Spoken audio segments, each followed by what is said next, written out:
Angkatan Udara Pakistan dilaporkan telah menggunakan rudal hipersonik CM-400 AKG produksi Tiongkok dalam operasi penyerangan terhadap sistem pertahanan udara jarak jauh S-400 Triumph buatan Rusia milik India.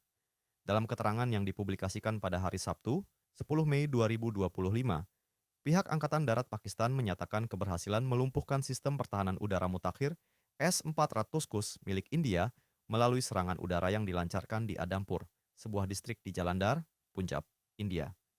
Informasi dari Inter-Services Public Relations, ISPR, yang merupakan bagian media dari militer Pakistan, menyebutkan bahwa serangan tersebut dilaksanakan dengan memanfaatkan rudal hipersonik yang ditembakkan dari pesawat tempur JF-17 Thunder.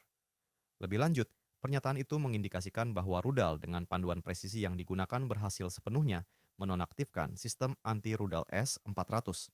Sistem ini dikenal memiliki kemampuan untuk mendeteksi dan menembak target dari kejauhan.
Download Tribun X sekarang, menghadirkan lokal menjadi Indonesia.